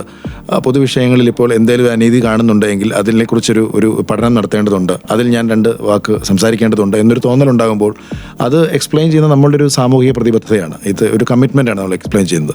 പലപ്പോഴും ഈ സാമൂഹിക പ്രതിബദ്ധത ഒരു ധാർമ്മിക ബോധമായിട്ട് മാറുകയും ധാർമ്മിക രോഷമായിട്ട് മാറുകയൊക്കെ ചെയ്യാറുണ്ട്. അതുകൊണ്ട് നിങ്ങൾ പരിശോധിച്ച് കഴിഞ്ഞാൽ മനസ്സിലാക്കാം, നമുക്ക് പലപ്പോഴും പല സിവിൽ സർവൻസിൻ്റെയും ഒരു ഹിസ്റ്ററി നോക്കിക്കഴിഞ്ഞാൽ ഇവർ സിവിൽ സർവൻ്റ് ആകുക എന്ന് പറയുമ്പോൾ തന്നെ പൊതുസേവകനാണ്. നിങ്ങൾ പൊതുഭരണത്തിൻ്റെ ഭാഗമായി മാറുന്ന ആളുകളാണ് സിവിൽ സർവൻസ് എന്ന് പറയുന്നത്. പക്ഷെ പല ആളുകളും പല പ്രമുഖ സിവിൽ സർവീസ് ഉദ്യോഗസ്ഥരെ നോക്കിയാൽ ഇവരുടെയൊക്കെ ബാക്ക്ഗ്രൗണ്ട് ചിലപ്പോൾ MBBS ബാക്ക്ഗ്രൗണ്ട് കാണും, അല്ലെങ്കിൽ BTech ബാക്ക്ഗ്രൗണ്ട് കാണും, അല്ലെങ്കിൽ നഴ്സിംഗ് ബാക്ക്ഗ്രൗണ്ട് കാണും. അപ്പോൾ ഒരു ഘട്ടം കഴിയുമ്പോൾ ഒരു മനസ്സിലാകുന്നത് എനിക്ക് എൻ്റെ മേഖല ഇതല്ല, അത് മോശമാണെന്നല്ല വീണ്ടും പറയുന്നത്. പക്ഷേ അതിനെക്കാട്ടിലും എനിക്ക് പൊതുജന സേവനത്തിന് ഉതകുന്നത് ഇത്തരത്തിൽ ഒരു സാമൂഹിക സേവനത്തിന് ഉതകുന്നത് സിവിൽ സർവീസ് ആണെന്ന് തിരിച്ചറിയുമ്പോൾ അവർ പ്രകടമാക്കുന്നത് അവരുടെ ഒരു പൊളിറ്റിക്കൽ അക്യുമെൻ്റാണ്. ഞാൻ ഈ ഒരു പോളിസി നയരൂപീകരണത്തിൻ്റെ അകത്ത് എനിക്കൊരു പങ്ക് വഹിക്കുവാണെങ്കിൽ എനിക്ക് സമൂഹത്തിൽ മാറ്റം വരുത്താൻ സാധിക്കും എന്നവർക്ക് ബോധ്യപ്പെടുന്നുണ്ടെങ്കിൽ അവർ വീണ്ടും ഇതിലേക്ക് തന്നെയാണ് വരുന്നത്. They are coming back to political science, they studying political science, they studying political affairs, they making ഇതൊരു ഒരു പാർട്ട് ഓഫ് ദ പോളിസി റിസർച്ചിൻ്റെ അകത്ത് അവർ ഉൾക്കൊള്ളിക്കുകയാണ് ചെയ്യുന്നത് അവരുടെ ഒരു കരിയറിൽ. അപ്പോൾ ഒരുപക്ഷെ MBBS പഠിച്ചിരുന്ന ആളുകൾ, BTech പഠിച്ചിരുന്ന ആളുകൾ വീണ്ടും പൊളിറ്റിക്കൽ സയൻസ് പഠിക്കുകയും അല്ലെങ്കിൽ സിവിൽ സർവീസിലേക്ക് വരികയും, സിവിൽ സർവീസ് പഠിക്കുന്ന നിർബന്ധമായിട്ട് നമ്മൾ you have to learn political sciences. അപ്പോൾ അതിൻ്റെ അകത്ത് നിരവധി വിഷയങ്ങൾ പഠിക്കേണ്ടതുണ്ട്. ഇപ്പോൾ പോളിസി സയൻസസ് പഠിക്കേണ്ടതുണ്ട്, അല്ലെങ്കിൽ നമ്മൾ പബ്ലിക് അഡ്മിനിസ്ട്രേഷൻ പഠിക്കേണ്ടതുണ്ട്. അപ്പോൾ പൊതുഭരണത്തിൻ്റെ അകത്തൊക്കെ ഇവർക്ക് കൂടുതൽ ശോഭിക്കാൻ കഴിയണമെങ്കിൽ ഇത്തരത്തിൽ നമ്മൾ തിയററ്റിക്കലായിട്ടുള്ള ഒരു ധാരണയും ഉണ്ടാവണം എന്നുള്ളതിൽ യാതൊരു തർക്കവുമില്ല. എങ്ങനെയാണ് നല്ല രീതിയിൽ പൊതുഭരണം സാധ്യമാകുന്നതെന്ന് അറിയണമെങ്കിൽ ഇത് പഠിച്ചേ തീരൂ എന്നുള്ളതാണ് ഞാൻ മനസ്സിലാക്കിയിട്ടുള്ളത്. കാരണം എല്ലാത്തിനും എന്ത് വിഷയം പഠിക്കുമ്പോഴും അതിൻ്റേതായിട്ടുള്ള ഒരു തിയററ്റിക്കൽ ഒരു ഗ്രൗണ്ട് ഉണ്ടാവണം. അത് പഠിച്ചിട്ട് വരുമ്പോൾ സ്വാഭാവികമായിട്ട് പൊതുഭരണത്തിലേക്ക് വരുന്ന ആളുകൾ പൊളിറ്റിക്കൽ സയൻസ് പഠിച്ചിട്ട് വരുമ്പോൾ അതിൻ്റെ ക്വാളിറ്റിയിൽ വ്യത്യാസം ഉണ്ടാകും. അപ്പം MA പൊളിറ്റിക്കൽ സയൻസ് പഠിച്ചിട്ടുള്ള ആളുകൾക്ക് കുറച്ചുകൂടെ മികവോടുകൂടി ഈ കാര്യങ്ങൾ മനസ്സിലാക്കാൻ സാധിക്കണം. അവരത് പഠിച്ച് തന്നെയാണ് വരുന്നത്. അല്ലാത്തവർ വീണ്ടും ഇത് വന്ന് പഠിച്ചിട്ട് അവരുടെ ഒരു സാമൂഹിക പ്രതിബദ്ധതയുടെ ഭാഗമായിട്ട് ഈ പഠനത്തിനെ ഉപയോഗിക്കുന്നു എന്നുള്ളത് സത്യം പറഞ്ഞാൽ ഇത്തരത്തിൽ അവബോധമുള്ള ഒരു നയരൂപീകരണത്തിൻ്റെ വക്താക്കൾ വന്നു കഴിയുമ്പോൾ നല്ല രാഷ്ട്രം ഉണ്ടാകുന്നു എന്നുള്ളൊരു കാര്യമാണ് ഇവിടെ സംഭവിക്കുന്നത്. എനിക്ക് തോന്നുന്നു ഈ ഒരു സെയിം ആൻസർ തന്നെ നമുക്ക് കോപ്പി പേസ്റ്റ് ചെയ്ത് LLB LLM അതിനും അപ്ലൈ ചെയ്യാം അല്ലേ? ഇവിടെ എല്ലാവരും സോഷ്യൽ കമ്മിറ്റ്മെന്റ് എലമെന്റ് ഉണ്ട്. നിങ്ങൾ പഠിക്കുന്ന കാതലായിട്ടുള്ള സാമൂഹിക പ്രതിബദ്ധതയുള്ള വിഷയങ്ങൾ സമൂഹത്തിലേക്ക് എത്തുമ്പോൾ മാത്രമേ അത് പൂർണ്ണമാകുള്ളൂ. ഗാന്ധിജി പറഞ്ഞതുപോലെ വികസനം എല്ലാ തലങ്ങളിലേക്ക് എത്തിക്കഴിഞ്ഞാൽ മാത്രമേ വികസനമാകുള്ളൂ എന്ന് പറഞ്ഞതുപോലെ അത് നമ്മൾ പഠിച്ച വിഷയം മറ്റുള്ളവർക്ക് അനുഭവവേദ്യമാകണമെങ്കിൽ അത് നയമായിട്ട് മാറണം. അപ്പോൾ നയരൂപീകരണത്തിൻ്റെ ഭാഗമായിട്ട് മാറണം. അപ്പോൾ സിവിൽ സർവീസിലൊക്കെ അവരെല്ലാം ഈ നയം രൂപീകരിക്കുന്നവരോ അല്ലെ ഭരണം നടത്തുന്നവരുമാണ്. അവർക്ക് ഇതിൽ എത്രമാത്രം അവഗാഹമുണ്ടോ, എത്രമാത്രം ധാർമ്മികമായിട്ടൊരു ധാരണയുണ്ടോ, അത് ജനങ്ങളുടെ ജീവിത നിലവാരത്തിനെയാണ് ഉയർത്തുന്നത്. അപ്പം നല്ല അവബോധമുള്ള ഭരണകർത്താക്കൾ വരുമ്പോൾ ജനങ്ങളുടെ ജീവിത നിലവാരം ഉയരുകയും ജനങ്ങളുടെ ജീവിത നിലവാരം ഉയരുമ്പോൾ നമ്മുടെ രാഷ്ട്രത്തിൻ്റെ നിലവാരം ഉയരുകയും ചെയ്യുന്നുള്ളൊരു അടിസ്ഥാന തത്വം. ഞാൻ പെട്ടെന്നേ പൊളിറ്റിക്കൽ സയൻസ് +2 ക്ലാസ്സിലേക്ക് പോയോ, പഴയ ഓർമ്മകളിലൂടെയൊക്കെ ഒന്ന് പോയോ എന്നൊരു സംശയം ഞാൻ ഇപ്പോഴും ഓർക്കുന്നുണ്ട്. ഞങ്ങൾ പഠിപ്പിച്ച ഒരു ഞങ്ങൾ CV സാറിനായിരുന്നു വിളിച്ചുകൊണ്ടിരുന്നത്. സാറ് പക്ഷേ ഇപ്പം മരണപ്പെട്ടു. പക്ഷേ സാറ് പറഞ്ഞു തന്നിട്ടുള്ള ഒരുപാട് കാര്യങ്ങളുണ്ട്. സാറ് ഇപ്പോഴും ഓർക്കുന്നുണ്ട്. ഓരോ ദിവസവും സാറ് പഠിപ്പിച്ച് കഴിഞ്ഞാൽ പിറ്റേ ദിവസം ഞങ്ങളോട് വന്ന് ചോദിക്കും, പറ എമർജൻസി അന്ന് എന്താ സംഭവിച്ചത് എന്നുള്ള കാര്യങ്ങളൊക്കെ. ആർട്ടിക്കിൾ 352 അതെ എന്താ നമ്മുടെ വരുന്നിട്ടുള്ള ഓരോ റൈറ്റ്സ് ആൻഡ് റെഗുലേഷൻസ് അല്ലെങ്കിൽ നമുക്കുള്ള നമുക്കുള്ള റെസ്പോൺസിബിലിറ്റീസ് എന്തൊക്കെയാണ്, അതൊക്കെ നമ്മൾ അന്ന് പഠിച്ചതെന്നാണ്. Okay, something we have to do for our society എന്നുള്ള ഒരു സംഭവം നമുക്ക്. അത് പറയുമ്പോൾ ഒറ്റ കാര്യം കൂടെ ഞാൻ പറഞ്ഞു. ഇപ്പോൾ നമ്മൾ പഠിപ്പിക്കുന്ന കോഴ്സിൻ്റെ അകത്ത് ഞാൻ ഇപ്പോൾ FIUGP എടുത്തിരിക്കുന്ന കോഴ്സുകൾ ഒന്ന് എക്കോളജിക്കൽ ഗവേണൻസ്, ഒന്ന് ഗ്രീൻ പൊളിറ്റിക്സ്, അതൊക്കെയാണ്. അപ്പോൾ നമ്മുടെ ഒരു പാരിസ്ഥിതിക ബോധം അതൊക്കെ വളർത്തുന്നതിനകത്തൊക്കെ ഇതിനകത്തെല്ലാം ഗ്രീൻ പൊളിറ്റിക്സ് എന്നൊരു പൊളിറ്റിക്കൽ സയൻസിന്റെ ഒരു മേഖല തന്നെയുണ്ട്. അപ്പോൾ എങ്ങനെയാണ് ഹരിത രാഷ്ട്രീയം നമ്മൾ പറയുക എന്നുള്ളത്. അപ്പോൾ നമ്മൾ എന്തൊക്കെ പഠിച്ചാലും അവസാനം നമുക്കൊരു നമ്മുടെ ചുറ്റുപാടുള്ള ഒരു പരിസ്ഥിതിയെക്കുറിച്ചൊരു ബോധം ഉണ്ടായില്ലെങ്കിൽ, ആ പരിസ്ഥിതിയും കൂടെ പരിഗണിച്ചുകൊണ്ടുള്ള ഒരു വികസന മാതൃക നമ്മൾ ഉണ്ടാക്കിയില്ലെങ്കിൽ നമുക്ക് ജീവിക്കാൻ സാധിക്കില്ല എന്നുള്ളൊരു ബോധം പകരണമല്ലോ. അപ്പോൾ അത് ഇത്തരത്തിലുള്ള വിഷയങ്ങളെല്ലാം പഠിക്കാനുണ്ട്. അതിൻ്റെ അകത്ത് ഗ്രീൻ പൊളിറ്റിക്സ് ഉണ്ട്, എക്കോളജിക്കൽ ഗവേണൻസ് ഉണ്ട്, അല്ലെങ്കിൽ എവരിഡേ പൊളിറ്റിക്സ് എന്ന കോഴ്സ് ഞങ്ങൾ പഠിക്കുന്നുണ്ട്. അതിൻ്റെ അകത്ത് ഞങ്ങളിപ്പോൾ ഞാൻ ഡിസ്കസ് ചെയ്തിട്ട് വന്നത് മീ ടു മൂവ്മെന്റ് എന്നുള്ള സംഗതിയാണ്. മീ ടു മൂവ്മെന്റ് എങ്ങനെ പ്രധാനപ്പെട്ടതാകുന്നു, അല്ലെങ്കിൽ പേഴ്സണലിസ്റ്റ് പൊളിറ്റിക്കൽ എന്നുള്ള വീട്ടിലെ രാഷ്ട്രീയം എത്രമാത്രം പ്രധാനപ്പെട്ടതാണ്. അപ്പം വിഷയങ്ങൾ നിരവധിയുണ്ട്. നല്ല പൗരന്മാരെ ഉണ്ടാക്കിയെടുക്കുന്നതിലും ഇത്തരത്തിലുള്ള പഠനം സഹായിക്കുന്നുണ്ട് എന്നുള്ള കാര്യം നമ്മൾ മനസ്സിലാക്കേണ്ടതാണ്. സാർ ഇത് പറഞ്ഞപ്പോൾ എനിക്ക് കുറച്ചും കൂടെ ഒന്ന് അറിയണമെന്നുണ്ട്. എന്തൊക്കെയാണ് ഇതിനകത്ത് പഠിപ്പിക്കുന്നത്, അല്ലെങ്കിൽ എന്തൊക്കെ കാര്യങ്ങളാണ് പൊളിറ്റിക്കൽ സയൻസിൽ കവർ ചെയ്യുന്നത്, ഏതൊക്കെ ബ്രാഞ്ചസിലൂടെയാണ് ഇത് പോകുന്നത് എന്നുള്ളൊരു കാര്യം കൂടെ നമുക്കിനി കേട്ടറിയണം. സോ കേൾക്കാം പാട്ടുകൾക്ക് ശേഷം സർഗക്ഷേത്ര 89.6 FM-ലൂടെ. 89.6 FM സർഗക്ഷേത്ര.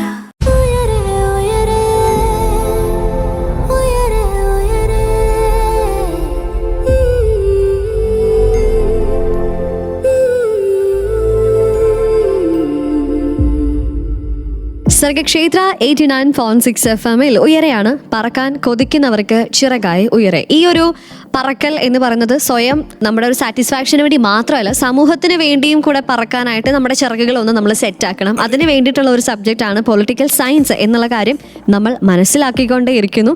അതിന് വേണ്ടിയിട്ടുള്ള കാര്യങ്ങൾ നമുക്ക് പറഞ്ഞു തരാനായി നമ്മുടെ കൂടെ ഇന്നുള്ള special guest doctor Vinu J George, assistant professor of political science from K college Mannanam. Sir, നമ്മൾ പൊളിറ്റിക്കൽ സയൻസ് എങ്ങനെയാണ് ഒരു വ്യക്തിയെ, അല്ലെങ്കിൽ ആർക്കാണ് ഇത് സെലക്ട് ചെയ്യേണ്ടത് എന്ന് പറഞ്ഞു, സമൂഹത്തിനോടൊരു റെസ്പോൺസിബിലിറ്റി ഉള്ള ചില ആളുകളുണ്ട്. അവർക്ക് അത് മനഃപൂർവ്വമായിട്ട് അവരത് തിരഞ്ഞെടുക്കുന്നു.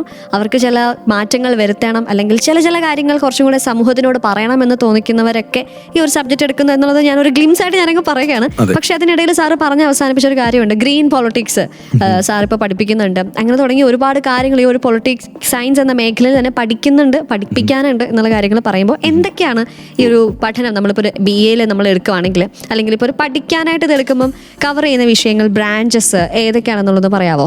ഞാൻ സിലബസ് പറയുന്നില്ല, പകരം എന്തൊക്കെയാണ് കുട്ടികൾക്ക് പഠിക്കേണ്ടതുണ്ട്, അടിസ്ഥാനപരമായിട്ട് എന്തൊക്കെ പഠിക്കുന്നുള്ള കാര്യം പറയാം. പൊളിറ്റിക്കൽ സയൻസ് പഠിക്കാൻ വരുമ്പോൾ പൊതുവിൽ തിയറിറ്റിക്കലായിട്ട് കുറച്ച് കാര്യങ്ങൾ നമ്മൾ പഠിക്കാനുണ്ട്. പൊളിറ്റിക്കൽ തിയറി എന്ന് പറഞ്ഞ കാര്യം, പൊളിറ്റിക്കൽ തോട്ട് എന്ന് പറഞ്ഞ കാര്യമുണ്ട്. പൊളിറ്റിക്കൽ തിയറി ബേസിക്കലി നമ്മൾ എന്താണ് ഇക്വാലിറ്റി, എന്താണ് ജസ്റ്റിസ്, എന്താണ് ലിബർട്ടി, സ്വാതന്ത്ര്യം, സമത്വം, ജനാധിപത്യം, സഹവർത്തിത്വം, ഇത്തരത്തിലുള്ള അടിസ്ഥാന ബോധ്യങ്ങളുണ്ടാകും. ഇത് വളരെ അടിസ്ഥാനപരമായിട്ടുള്ള ബോധ്യങ്ങളാണ്. അപ്പോൾ അത് പഠിക്കുന്നുണ്ട്. അതുകൂടാതെ ഇന്ത്യൻ ഗവൺമെന്റ് നമ്മൾ പഠിച്ചേ പറ്റുള്ളൂ. നമ്മൾ ഇന്ത്യയിൽ ജീവിക്കുന്നുണ്ടും ഇന്ത്യയിലെ പൊളിറ്റിക്സ് പഠിക്കുന്നുണ്ടും നമ്മുടെ ഭരണഘടനയെക്കുറിച്ച് നമുക്ക് പഠിക്കാനുണ്ട്. ഇതും വീണ്ടും നമ്മുടെ ഒരു അടിസ്ഥാന ബോധമാണ്. നമ്മുടെ മൗലികാവകാശങ്ങൾ ഏതൊക്കെയാണ്, ഇപ്പം right to life and liberty, അല്ലെ right to freedom of movement, ഇതൊക്കെ എത്രമാത്രം പ്രധാനപ്പെട്ടാണെന്ന് കുട്ടികൾക്ക് പഠിക്കുകയും ചെയ്യാം. അതുകൂടാതെ അതിനെക്കുറിച്ച് ധാരണയുള്ള ഒരു സമൂഹത്തിനെ നമ്മൾ ഉണ്ടാക്കിയെടുക്കുന്നത്. ഇപ്പോൾ ഇന്ത്യൻ ഗവൺമെന്റ് നമ്മൾ പഠിക്കുന്നുണ്ട്. പിന്നെ നമ്മൾ പഠിക്കുന്ന ഒരു ഇന്റർനാഷണൽ റിലേഷൻസ് ആണ്. ഇന്റർനാഷണൽ റിലേഷൻസ് ആകുമ്പോഴത്തേക്കും കുറച്ചുകൂടി വിശാലമാവുകയാണ്. ഇന്റർനാഷണൽ പൊളിറ്റിക്സ് ആണ് നമ്മൾ പഠിക്കുന്നത്. അപ്പോൾ അവിടെയും തിയറിറ്റിക്കൽ ആയിട്ടുള്ള ഒരു ഭാഗം വേറെ കിടപ്പുണ്ട്. ഇന്റർനാഷണൽ ഇപ്പം റിയലിസ്റ്റിക് സ്കൂൾ അല്ലെങ്കിൽ ideal school of international relations കുറഞ്ഞ് വേറൊരു സംഗതിയുണ്ട്. പക്ഷെ അത് കൂടുതൽ രസകരമായിട്ട് പഠിക്കാൻ പറ്റുന്ന കാര്യങ്ങൾ നിരവധിയായിട്ടുണ്ട് ഇന്റർനാഷണൽ റിലേഷൻസിൽ. ഇപ്പോൾ നമുക്ക് വെസ്റ്റ് ഏഷ്യ പഠിക്കാൻ വളരെ സങ്കീർണമായിട്ടുള്ള രാഷ്ട്രീയം അല്ലെങ്കിൽ സംഭവവാസങ്ങൾ നടക്കുന്ന വെസ്റ്റ് ഏഷ്യയെക്കുറിച്ച് പഠിക്കുന്ന ഒരു വെസ്റ്റ് ഏഷ്യൻ സ്റ്റഡീസ് ഉണ്ട്. പിന്നെ നമ്മൾ പബ്ലിക് അഡ്മിനിസ്ട്രേഷൻ നേരത്തെ പറഞ്ഞിരുന്നു, പൊതുഭരണം എന്താണെന്നുള്ള കാര്യം പറയുന്നത്. ഇതൊക്കെയാണ് ജനറലി നമ്മൾ പഠിക്കുന്ന പൊളിറ്റിക്കൽ സയൻസിൻ്റെ ഒരു പൊതു കൺവെൻഷണൽ പൊളിറ്റിക്കൽ സയൻസ് പഠിക്കുമ്പോൾ നമ്മൾ പഠിക്കുന്ന ഇതൊക്കെയാണ്. ഇന്റർനാഷണൽ റിലേഷൻസും പൊളിറ്റിക്കൽ തിയറിയും പൊളിറ്റിക്കൽ തോട്ടും. അതിനകത്ത് പൊളിറ്റിക്കൽ തോട്ടിൽ വെസ്റ്റേൺ പൊളിറ്റിക്കൽ തോട്ട്, ഇപ്പം പ്ലേറ്റോയും അരിസ്റ്റോട്ടിലും ഒക്കെ ഉൾപ്പെടുന്ന വെസ്റ്റേൺ പൊളിറ്റിക്കൽ തോട്ടും ഇന്ത്യൻ പൊളിറ്റിക്കൽ തോട്ടുമുണ്ട്. നമ്മളിപ്പം അംബേദ്കറിൽ വന്ന് നിൽക്കുന്ന, അല്ലെങ്കിൽ നെഹ്റുവിൽ വന്ന് നിൽക്കുന്ന, ഗാന്ധിയൻ തോട്ടിലൊക്കെ നിൽക്കുന്ന ഇന്ത്യൻ പൊളിറ്റിക്കൽ തോട്ടൊക്കെ നമ്മൾ പഠിക്കും. ഇതെല്ലാം ഓരോ രാഷ്ട്രീയ ചിന്താധാരകളാണ്. അതുകൂടാതെ നമ്മളിപ്പോൾ പഠിപ്പിക്കുന്നതിനകത്ത് കുറച്ചുകൂടെ നമ്മൾ പുരോഗമനപരമായിട്ടുള്ള ചിന്തകൾ അല്ലെങ്കിൽ വിഷയങ്ങൾ നമ്മൾ പഠിപ്പിക്കുന്നുണ്ട്. ഒന്ന് ജെൻഡർ സ്റ്റഡീസ്, വളരെ പ്രധാനപ്പെട്ട ഒരു വിഷയമാണ്. എത്രമാത്രം പ്രധാനപ്പെട്ടതാണ് ലിംഗസ്വത്വം എന്ന് പറയുന്നത്, ജെൻഡർ സ്റ്റഡീസ് പഠിപ്പിക്കുന്നുണ്ട്. പിന്നെ ദളിത് സ്റ്റഡീസ് നമ്മൾ പഠിപ്പിക്കുന്നുണ്ട്. എത്രമാത്രം പ്രധാനപ്പെട്ടതാണ് സാമൂഹികമായിട്ടുള്ള അവഗണനകളിലൂടെ കടന്നു പോകുന്ന ആളുകളുടെ രാഷ്ട്രീയം, അവരുടെ അവകാശങ്ങൾ എത്രമാത്രം പ്രധാനപ്പെട്ടതാണ്. റൈറ്റ്സ് പഠിക്കുന്നുണ്ട്. മൈഗ്രേഷൻ നമ്മൾ പഠിക്കുന്നുണ്ട്. എങ്ങനെയാണ് ഇപ്പോൾ നമ്മൾ നിരവധി അതിഥി തൊഴിലാളികളുള്ളൊരു നാടാണിത്. നമ്മളിപ്പോൾ ഗൾഫ് എക്സ്പാട്രിയേറ്റ്സ് ആയിട്ടുള്ള ആളുകളുണ്ട്. അപ്പം അങ്ങനെ അങ്ങനെയുള്ള മൈഗ്രേഷനെ കുറിച്ച് നമ്മൾ പഠിക്കുന്നുണ്ട്. പിന്നെ ഗ്രീൻ പൊളിറ്റിക്സ് അല്ലെങ്കിൽ എക്കോളജിക്കൽ ഗവേണൻസ് പോലുള്ള വിഷയങ്ങൾ. അപ്പം പരിസ്ഥിതിയുടെ രാഷ്ട്രീയം നമ്മൾ പഠിക്കണം. അപ്പോൾ എങ്ങനെയാണ് സുസ്ഥിരമായിട്ടുള്ള വികസന മാതൃകകൾ നമ്മൾ രൂപീകരിക്കേണ്ടത്, മറ്റു തലമുറയെ ഭാവി തലമുറയും കൂടെ പങ്കെടുപ്പിച്ചുകൊണ്ട് എങ്ങനെയാണ് നമ്മൾ രാഷ്ട്രീയം രൂപീകരിക്കേണ്ടത്, നയങ്ങൾ രൂപീകരിക്കേണ്ടത്. അപ്പോൾ അതിനെക്കുറിച്ചൊരു ധാരണ ഉണ്ടാക്കുക എന്നുള്ളത് ഞാൻ പറഞ്ഞല്ലോ, എന്തൊക്കെ പഠിച്ചാലും അടിസ്ഥാനപരമായിട്ട് അവസാനം നമുക്ക് വേണ്ടത് ഉയർന്ന പാരിസ്ഥിതിക ബോധമാണ്. അപ്പോൾ അതിനെക്കുറിച്ച് പഠിക്കുന്നുണ്ടെങ്കിൽ ആ ഒരു പൊതു നമ്മുടെ ചുറ്റുമുള്ള ജീവജാലങ്ങളെക്കുറിച്ചും അല്ലെങ്കിൽ ചരാചരങ്ങൾ എല്ലാത്തിനെക്കുറിച്ചും ഈ പരിസ്ഥിതിയെക്കുറിച്ചൊരു ബോധമുള്ളവർ വളരെ കമ്മിറ്റഡ് ആയിരിക്കും, വളരെ ഗ്രൗണ്ടഡ് ആയിരിക്കും, അവർക്ക് എളിമയുള്ളവരായിരിക്കും, അഹംഭാവം ഉണ്ടാവില്ല. ജനറലി ഒത്തിരി വിഷയങ്ങൾ നമുക്ക് പഠിക്കാനുണ്ട്. പിന്നെ ഒരു കാര്യം കൂടെ പറഞ്ഞാൽ, നമ്മളൊരു രാഷ്ട്ര സംവിധാനത്തിൽ പോകുന്ന സമൂഹമാണ്. ഇതിൻ്റെ നമ്മുടെ സമൂഹത്തിൻ്റെ എല്ലാം അവസാന തീരുമാനമെടുക്കുന്ന രാഷ്ട്രമാണ്, ഗവൺമെൻറ്റാണ്. അപ്പോൾ ഈ ഗവൺമെൻറ് എടുക്കുന്ന തീരുമാനങ്ങളെ സഹായിക്കുന്നത് സാമൂഹിക ശാസ്ത്ര രാഷ്ട്രമീമാംസ ഗവേഷണങ്ങളാണ്. അപ്പോൾ ഈ സാമൂഹിക ശാസ്ത്ര ഗവേഷണത്തിൽ നിന്ന് ഉരുത്തിരിയുന്ന നല്ല അംശങ്ങളാണ് ഗവൺമെൻറ്റുകളെല്ലാം നയരൂപീകരണങ്ങളായിട്ട് മാറ്റുന്നത്. നിങ്ങൾ ശാസ്ത്ര സാങ്കേതിക വിദ്യയെക്കുറിച്ചൊക്കെ വലിയ റിസർച്ച് നടത്തിയിട്ടുണ്ടെങ്കിലും അല്ലെങ്കിൽ എന്ത് റിസർച്ച് നടത്തിയിട്ടുണ്ടെങ്കിലും ഇത് നടത്തണോ വേണ്ടയോ എന്ന് തീരുമാനിക്കുന്നത് സർക്കാരാണ്. അപ്പോൾ ഈ സർക്കാർ എങ്ങനെ പോകണം തീരുമാനിക്കുന്നത് ഇത് പഠിക്കുന്ന ആളുകളൊക്കെയാണ്. അപ്പം ലോകത്തിന്റെ സ്പന്ദനം പൊളിറ്റിക്സിലാണെന്നൊക്കെ നമ്മൾ പറയുന്നതിന്റെ കാര്യം പലപ്പോഴും end of the day governmental ഡിസിഷനാണ് വരുന്നത്. അതിലൊരു വലിയ കാര്യം ഈ പഠിക്കുന്നവർക്കുണ്ട് എന്നുള്ളതാണ് ഞാൻ മനസ്സിലാക്കുന്നത്. സോ യെസ്, അപ്പോൾ എന്തായാലും നമ്മുടെ സമൂഹത്തിന് വേണ്ട നല്ലത് അല്ലേ, നമ്മുടെ റെസ്പോൺസിബിലിറ്റീസും നമ്മുടെ റൈറ്റ്സും തിരിച്ചറിഞ്ഞുകൊണ്ട് പ്രവർത്തിക്കാനായിട്ട് ആളുകളെ അതിനെ ഒരുക്കിയെടുക്കുക, വാർത്തെടുക്കുക എന്നുള്ളതാണ്. അതിന് വേണ്ടിയിട്ടുള്ള സബ്ജക്റ്റുകളൊക്കെ നമ്മൾ കേട്ടു. ആൻഡ് ഇനി എൻ്റെ ഒരു സംശയം എന്താണെന്ന് വെച്ചാൽ, ഇപ്പം സാറ് പറഞ്ഞതിൻ്റെ കൂട്ടത്തിൽ ഇപ്പം സാറ് പറഞ്ഞപ്പം പൊളിറ്റിക്കൽ സയൻസ് പഠിക്കുന്ന കുട്ടികൾ കുറച്ചും കൂടി ഗ്രൗണ്ടഡ് ആയിരിക്കും എന്നിങ്ങനെ പറഞ്ഞപ്പം ചില സബ്ജക്റ്റുകൾ ചില കുട്ടികൾ എടുത്തു കഴിയുമ്പോൾ അവരുടെ ലൈഫിൽ തന്നെ വിചാരിക്കാത്ത രീതിയിലുള്ള മാറ്റങ്ങൾ ചിലപ്പോൾ സംഭവിക്കും. അതായത് അവരുടെ POVക്ക് അല്ലെങ്കിൽ പോയിന്റ് ഓഫ് വ്യൂവിന് ഒരു മാറ്റം വരും, അങ്ങനെയുള്ള കാര്യം. അപ്പോൾ ഈ ഒരു പൊളിറ്റിക്കൽ സയൻസ് എടുക്കുന്നവർക്ക് സാറ് കണ്ടിട്ടുള്ള മാറ്റങ്ങൾ എന്തൊക്കെയാണ് എന്നുള്ളൊരു കാര്യം കൂടെ നമുക്കൊന്ന് കേൾക്കണം എന്നുള്ള ആഗ്രഹമുണ്ട്. അത് നമുക്ക് കേൾക്കാം പാട്ടുകൾക്ക് ശേഷം. So keep on listening to Sargakshethra 89.6 FM, കാതോരം കരുതലായി കാലത്തിനൊപ്പം. 89.6 FM സർഗക്ഷേത്ര.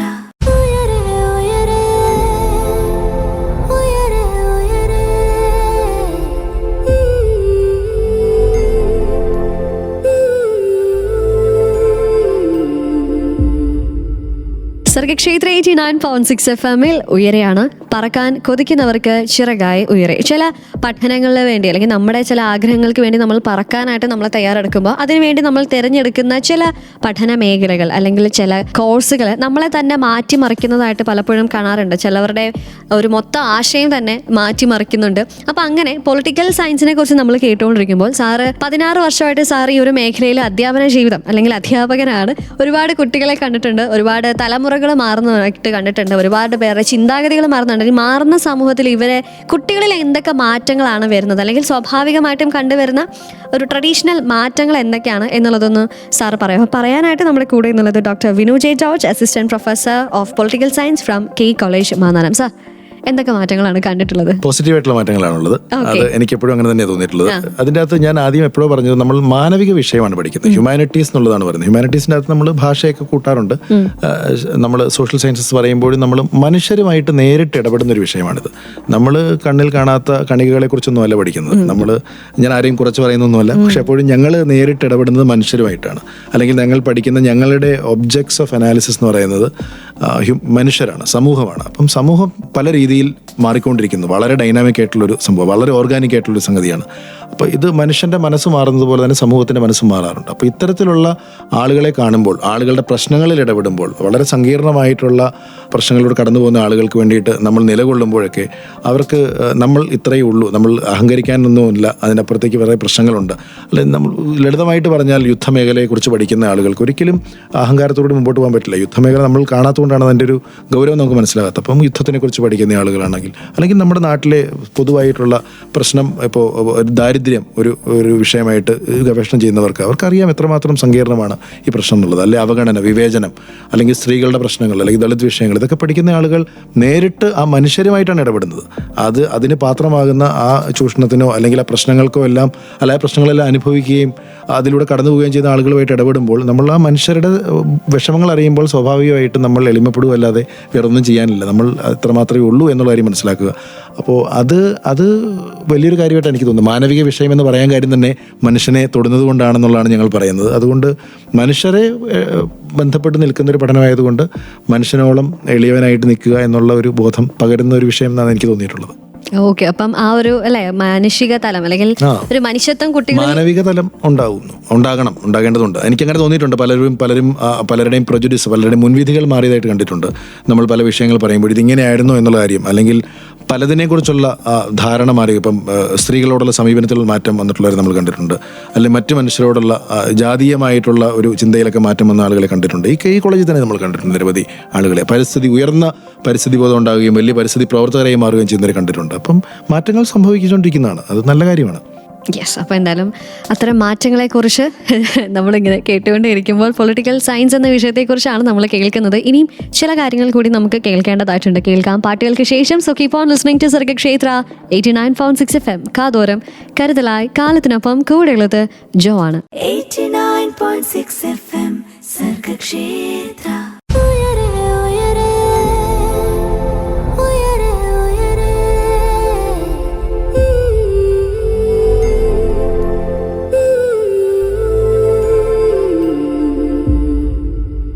സർഗക്ഷേത്ര 89.6 FM ഉയരെയാണ്. നമ്മുടെ കൂടെ എന്നുള്ള special guest doctor Vinu J George, assistant professor of political science from K college Mannanam. Sir, നമ്മൾ ഒരുപാട് കാര്യങ്ങൾ ആക്ച്വലി ഇന്ന സാധ്യതകൾ ഈ ഒരു മേഖലയിൽ ഉണ്ട് എന്നുള്ളൊരു ഇൻസൈറ്റ് എനിക്ക് തോന്നുന്നു നമ്മൾ കേട്ടുകൊണ്ടിരിക്കുന്ന പലർക്കും ലഭിച്ചിട്ടുണ്ട്. പ്രൈവറ്റ് സെക്ടറിലായിക്കോട്ടെ പബ്ലിക് സെക്ടറിലായിക്കോട്ടെ ജോലി സാധ്യതകളുണ്ട് എന്നുള്ളൊരു കാര്യം സാറ് ഉറപ്പാക്കി. അതുപോലെ തന്നെ ഏത് കോളേജിൽ പഠിക്കുമ്പോഴാണത് ഏറ്റവും, അല്ലെങ്കിൽ ഏത് യൂണിവേഴ്സിറ്റിയിൽ പഠിക്കുമ്പോഴാണത് ഏറ്റവും നമുക്ക് ബെനഫിഷ്യൽ ആക്കി മാറ്റാനായിട്ട് സാധിക്കുന്നത് എന്നുള്ളത് സാർ വ്യക്തമാക്കി. ഇന്റേൺഷിപ്പ് എടുക്കുമ്പോഴുള്ള കാര്യങ്ങൾ മനസ്സിലാക്കാൻ നമ്മൾ ഏറ്റവും ഇമ്പോർട്ടൻ്റ് ആയിട്ട് വരികയാണെങ്കിൽ ഈ ഒരു കോഴ്സ് എന്താണ് ഉദ്ദേശിക്കുന്നത്, എങ്ങനെയാണ് ഇത് സമൂഹത്തിന് ഒരു സർവീസ് ആക്കി മാറ്റുന്നത് എന്നുള്ളതൊക്കെ നമ്മൾ പറഞ്ഞ് അവസാനിപ്പിച്ചു. അപ്പം നമ്മൾ കേട്ടുകൊണ്ടിരിക്കുന്നവരോട് സാറിന് ഇനി ഒരു സബ്ജക്റ്റിനെ കുറിച്ച് അവസാനമായിട്ട് ഒരു ബോട്ടം ലൈനായിട്ട് എന്താ പറയാനായിട്ടുള്ളത്? ഇത് മുഴുവൻ കേട്ടിട്ടുണ്ടെങ്കിൽ എനിക്ക് പറയാനുള്ള, മുഴുവൻ കേട്ടിട്ടുള്ളവരാണെങ്കിലും അല്ലെങ്കിലും പൊളിറ്റിക്കൽ സയൻസ് എന്നുള്ള വിഷയം ഇഷ്ടപ്പെടുന്ന ഒരു വിദ്യാർത്ഥി നിർബന്ധമായിട്ടും അത് എടുക്കാനുള്ള ധൈര്യം കാണിക്കണം. അത് ധൈര്യം കാണിച്ചു കഴിഞ്ഞാൽ നിങ്ങൾക്ക് അതുമായിട്ട് മുന്നോട്ട് പോകാനുള്ള അനന്തമായിട്ടുള്ള സാധ്യതകൾ ഇന്ത്യയിൽ, ഈ പ്രദേശത്ത് മാത്രമല്ല ലോകം മുഴുവനുണ്ട്. അതിനുള്ള എല്ലാ അക്കാദമികമായിട്ടുള്ള സഹായം ഞങ്ങളൊക്കെ തരാൻ ഇഷ്ടംപോലെ പൊളിറ്റിക്കൽ സയൻസ് ഒരു അക്കാഡമിക് ഫ്രട്ടേണിറ്റി ഇവിടെ ഉണ്ട്. നിങ്ങൾക്കത് ഇഷ്ടം ആണ് എങ്കിൽ അത് ജോലി സാധ്യതയില്ല, അല്ലെങ്കിൽ അത് പരമ്പരാഗതമായിട്ടുള്ളൊരു പഠന മേഖലയല്ല എന്നോർത്ത് പേടിച്ചൊന്നും മാറേണ്ട കാര്യമില്ല. നിങ്ങൾക്ക് ഇഷ്ടമുള്ള വിഷയം, നിങ്ങളുടെ പാഷൻ അതാണ് നിങ്ങൾ തിരിച്ചറിഞ്ഞു കഴിഞ്ഞാൽ നിശ്ചയമായിട്ടും അത് പിന്തുടരുക, പോവുക. നിങ്ങൾ എല്ലാ മേഖലയിലെയും പ്രഗത്ഭരെ ഉൾക്കൊള്ളുവാനുള്ള ഒരു സൗകര്യവും അതിനുള്ള ഓപ്പർച്യൂണിറ്റി അല്ല ഈ ലോകത്തുണ്ട്. അത് മനസ്സിലാക്കുക.